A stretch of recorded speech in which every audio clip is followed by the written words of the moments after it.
और देखिए एक बड़ी खबर आपको बताएं, यूक्रेन के चेर्निहाइव में भीषण अटैक हुआ है। रूसी सेना ने 73 विस्फोट किए हैं। हमले में यूक्रेन के ऊर्जा ठिकाने ध्वस्त हो गए। तो ये देखिए तस्वीर आपको दिखा रहे हैं यूक्रेन के चेर्निहाइव की। यहां पर रूस ने किया है भीषण हमला। रूसी सेना ने 73 धमाके किए, विस्फोट किए और जो यूक्रेन के ऊर्जा ठिकाने हैं वो बर्बाद। तो रूस के जबरदस्त हमलों से यूक्रेन ही नहीं बल्कि यूरोप भी दहशत में है। डर है कि अगर यूक्रेनी शहरों पर पुतिन का प्रहार ऐसे ही जारी रहा तो ज़ेलेंस्की जंग में ज्यादा दिन नहीं टिक पाएंगे। ऐसे में अब नाटो ने खुद जंग की कमान संभाल ली है। दावा है कि नाटो कमांडर्स की एक टीम यूक्रेन पहुंच चुकी है। नाटो कमांडर्स की टीम ने रूस के खिलाफ एक खास ब्लूप्रिंट को तैयार किया और अब इसी टीम के बनाए ब्लूप्रिंट पर ही यूक्रेन रूसी शहरों को दहला रहा। देखिए आप। शहरों में सायरन बज रहे हैं।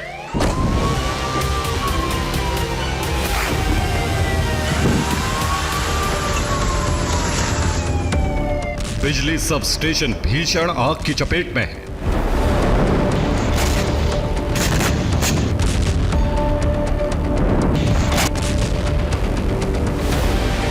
बहुमंजिला इमारतों से लेकर सड़क तक काला अंधेरा छाया है।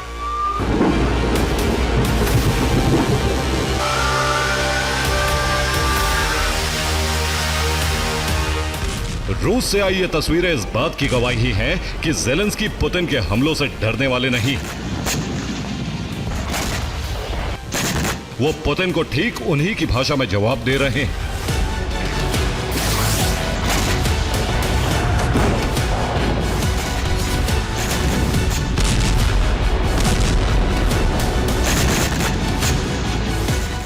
बीती रात रूस ने कीव समेत यूक्रेन के कई अहम शहरों को अंधेरे में डुबो दिया, जिसका जवाब यूक्रेनी राष्ट्रपति ने भी ठीक ऐसे ही अंदाज में दिया। यूक्रेन ने भी रूस के बिजली सब स्टेशन और थर्मल पावर प्लांट्स को टारगेट किया।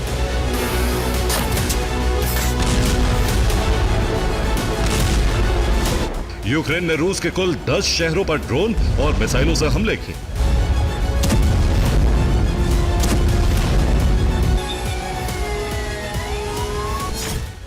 बेलगोरोद में यूक्रेन ने सीएचपी प्लांट पर ड्रोन हमले किए। वोरोनिश में भी यूक्रेन ने सीएचपी प्लांट पर अटैक किया। वोल्गोग्राद में 2 बिजली सब स्टेशन को तबाह कर दिया गया। रियाजान में तेल रिफाइनरी को निशाना बनाया गया। यूक्रेन ने कजान में केमिकल प्लांट पर ड्रोन हमले किए। इसके अलावा सारातोव, तुला, मॉस्को और दागिस्तान में भी हमले किए गए।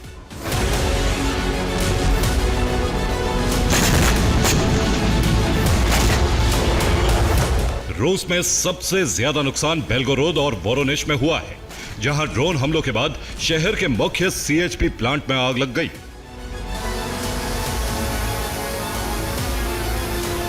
यह बेलगोरोद का लुच सीएचपी प्लांट है, जिससे यूक्रेनी ड्रोन टकराने के बाद जबरदस्त आग लग गई। ड्रोन हमले के बाद प्लांट को बंद करना पड़ा। प्लांट से सप्लाई ठप होने के बाद शहर के एक बड़े हिस्से में ब्लैकआउट हो गया। ट्रैफिक सिग्नल्स ने भी काम करना बंद कर दिया, जिसके बाद ट्रैफिक पुलिस को ट्रैफिक मैनेजमेंट के लिए सड़कों पर उतरना पड़ा।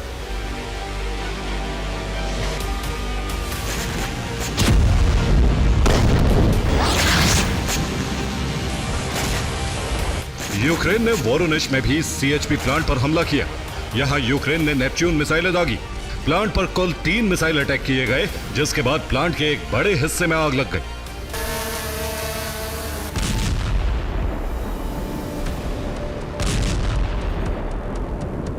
हमले के बाद वोरोनिश से जगह जगह ब्लैकआउट की तस्वीरें सामने आई। हमले की वजह से वोरोनिश में जहां 10,000 लोग अंधेरे में रहने के लिए मजबूर हैं, वहीं बेलगोरोद में 20,000 लोगों पर ब्लैकआउट का असर पड़ा है। वोरोनिश और बेलगोरोड में सीएचपी प्लांट पर हमले ज़ेलेंस्की के ऑपरेशन विंटर की तरह इशारा कर रहे हैं। यूक्रेन ने रूस के वोरोनिश और बेलगोरोद में मौजूद सीएचपी प्लांट्स को टारगेट किया। सीएचपी प्लांट एक ट्विन पावर प्लांट होता है। ये बिजली आपूर्ति के साथ साथ थर्मल ऊर्जा का उत्पादन भी करता है, जिसके जरिए शहर में गर्म पानी और भाप की सप्लाई होती है। वोरोनिश और बेलगोरोद में मौजूद ये प्लांट शहर के सेंट्रलाइज्ड हीटिंग सिस्टम से जुड़ा है। और इसका बेहद अहम हिस्सा। सर्दियों के मौसम में इस प्लांट से शहर की जरूरत का गर्म पानी और गैस की आपूर्ति होती है। ये प्लांट करीब 35 से 50% इमारतों से पाइप के जरिए कनेक्टेड है। यहां से school, apartment, church, factory, hotel और प्रशासनिक इमारतों को गैस और पानी की सप्लाई की जाती है। अगर सर्दियों से पहले प्लांट को दोबारा से शुरू नहीं किया जाता तो कड़ाके की ठंड में बेलगोरोद और वोरोनिश में रहना बहुत ज्यादा मुश्किल हो जाएगा। देखिए आप। दरअसल ज़ेलेंस्की की इस रणनीति के पीछे नाटो कमांडर्स का ब्रेन माना जा रहा है।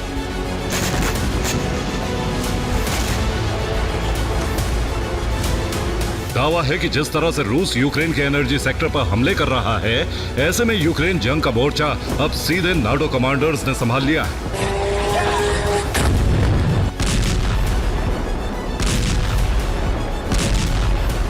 पश्चिमी मीडिया रिपोर्ट्स के मुताबिक नाटो कमांडर्स की नई टीम यूक्रेन पहुंच चुकी है। इस टीम में कौन कौन शामिल है अभी ये साफ नहीं है। अब रूस में हमले कहां होंगे इसका फैसला यही टीम कर रही है।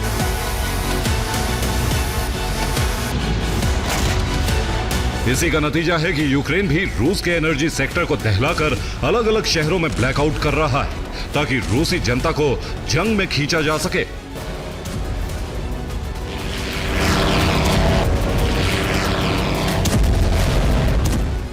यूक्रेन के टारगेट पर सिर्फ एनर्जी सेक्टर ही नहीं बल्कि वो केमिकल प्लांट्स भी हैं जिनका संबंध रूसी सेना से है। यूक्रेन ने कजान में मौजूद केमिकल प्लांट पर हमला किया। यह रूस के सबसे बड़े केमिकल प्लांट्स में शामिल है। यहां रूस की जरूरत का 40% पॉलीमर का उत्पादन होता है। सैन्य जरूरतों के लिए ज्यादातर पॉलीमर यहीं से सप्लाई होता है।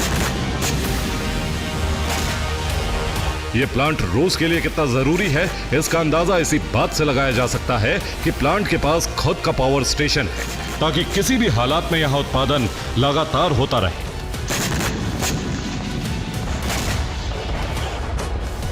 साफ यूक्रेनी ड्रोन हमलों से रूस में दहशत। ऐसे में अब रूस ने यूक्रेनी ड्रोन्स को रोकने के लिए नया लेजर सिस्टम तैयार किया है। तो यूक्रेनी ड्रोन्स को तबाह करने के लिए रूस ने पोसोक सिस्टम तैयार किया है।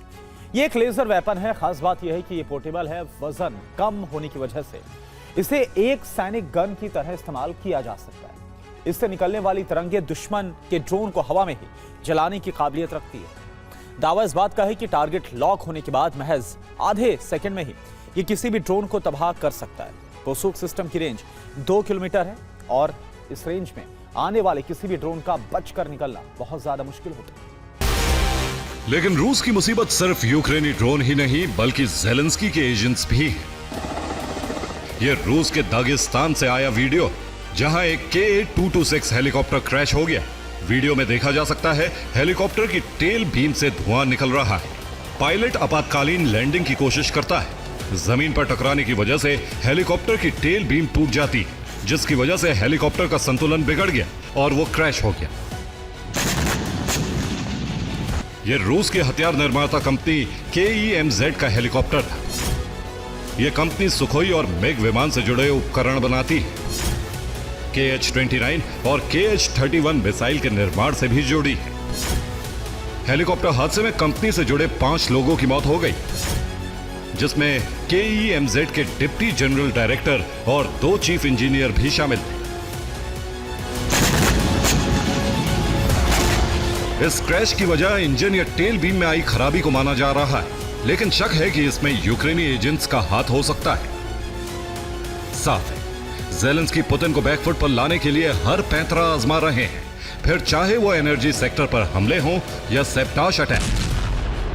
हालांकि इससे रूसी राष्ट्रपति का इरादा बदलेगा इसकी संभावना बेहद कम है। Bureau report, TV9 Bharatvarsh.